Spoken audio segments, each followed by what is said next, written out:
You know that very specific kind of exhaustion where you haven't actually moved your body all day, like you've just been sitting in a meeting or staring at a spreadsheet, but you come home feeling like you've been hauling bricks. Oh, yeah, the what they call the soul-tired feeling. Right. You physically feel like you ran a marathon, even though the work was technically, easy. So for today's deep dive, we're looking at a text called The Deepest Layer, and it gets right into why we feel this way.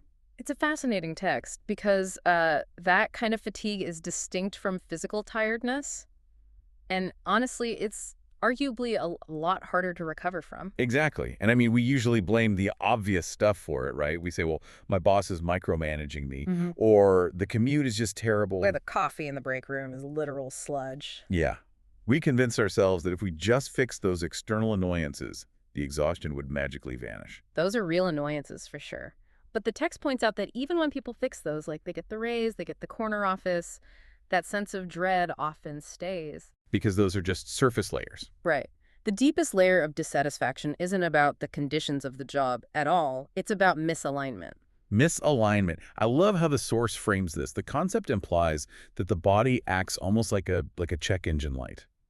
I found the physiology of this super fascinating, that the body actually rejects the work before your brain even registers it. It really does. The body is incredibly honest, way before the brain catches up.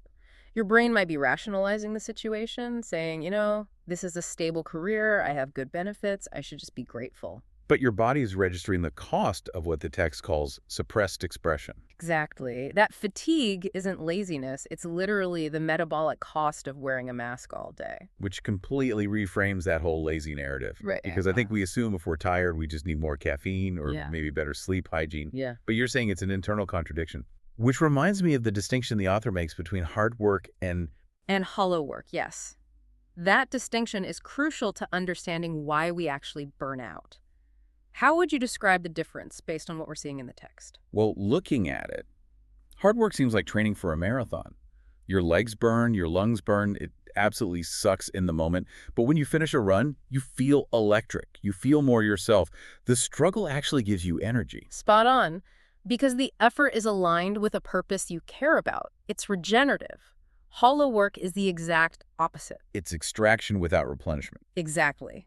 The task itself might be easy answering emails, filing reports, but it drains you because there's no connection to your natural identity. So if I'm naturally a visionary, big picture person, and my job forces me to proofread legal contracts for 8 hours, that's hollow work. Yeah. It's not difficult in terms of skill, but the misalignment just destroys me. Precisely. You are fighting your own nature to perform the task. Yeah. And that brings us to the danger zone, really. When people realize this, the impulse is usually reactive. They want to burn it all down. Right. Quit the job, move to a farm, live that fantasy freedom life where they have zero responsibilities. Which sounds pretty great on a Tuesday afternoon, to be honest. Yeah. But the research suggests that's a trap, right? It is a trap because you take yourself with you. If you don't solve the alignment issue, you just find new frustrations.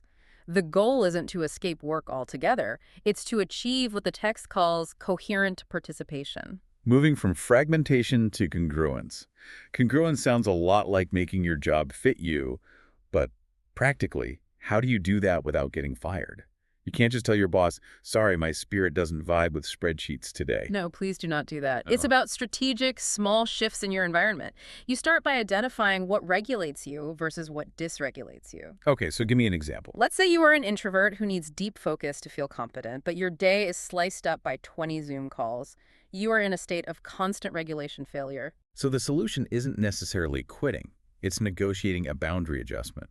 Maybe blocking out 3 hours of do not disturb time in the morning so you can actually use your brain. Exactly. That small shift moves you toward congruence. You aren't changing the role entirely, but you're changing how you inhabit it to match your nature. You're bringing your actual self to the task. Rather than suppressing yourself just to get through the day. It's comforting to know that we don't have to overhaul our entire lives overnight to feel better. But there was one concept from the deep dive we need to touch on before we wrap up. The idea that our nature is persistent. It waits. That's the most important takeaway for me. Your natural strengths, whether that's analyzing data, comforting people, building things, those are innate. And if you suppress them to fit a role, they don't die. They curdle into resentment. Right. The discomfort you feel is just a signal. It's trying to tell you that you're living too far from your truth. Genuine honesty requires admitting that gap between your nature and your role. It's a heavy realization, but a necessary one. So as we wrap up, I want to leave you with a thought to mull over. If you stripped away the need for a paycheck today, which natural strength of yours would you still be using for free?